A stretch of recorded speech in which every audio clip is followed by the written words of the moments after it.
bambona ndimo nduza ariko ntibanduze ntacyo mbamariye ngo bampe agaciro kose. Ibihe byanjye byose mbirwanira mu mwijima, ndimo kubakorera ariko bo babona ntacyo ndimo. Niyo mpamvu nibaza kuki mutazirikana nkiriho mubona nacyo mu rupfu musibukana. Wumva agaciro k'umutima uguharanira kugeza umunsi uvaho bakavuga ngo yari intwari. Baza nkumbura nyuma y'urupfu rwanjye, bavuge ko nari inkuru bari barasinziriye. Za kumbura nyuma y'urupfu rwanjye, icyubahiro cyose kizaza ariko ntakiriho.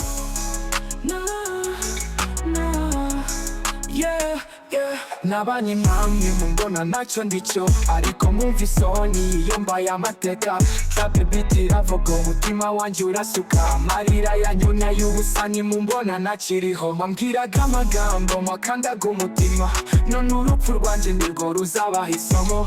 Mukamenya ko icyubahiro ntarigira bita, ariko sigira isi indirimbo izabahora mu matwi. Baza nkumbura nyuma y'urupfu rwanjye, bavuge ko nari inkuru bari barasinziriye. Za kumbura nyuma y'urupfu rwanjye, icyubahiro cyose kizaza ariko ntakiriho.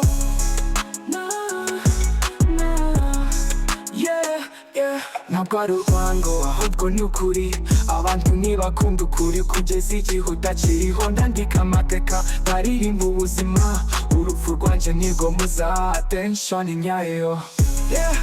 Mwazamenya agaciro k'umutima wanjye, ariko mwarimu wumva amasomo ukiriho. This is my story, urupfu rwanjye.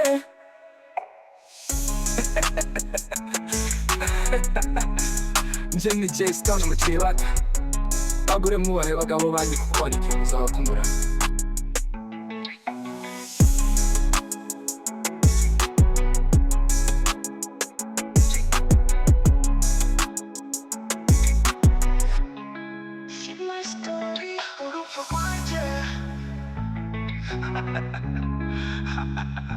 Nje ni Jay Stone mukiri bato, bagure mwubahe bagabo banyu kuko hari ikintu uzabakumbura.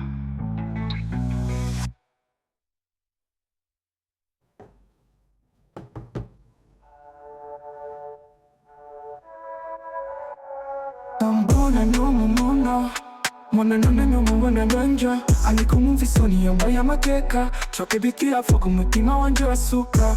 Mbona n'umumuna, mbona none n'umubona nanja, ariko mwumva isoni yambaye amateka. Trap beat iravuga umutima wanjye urasuka.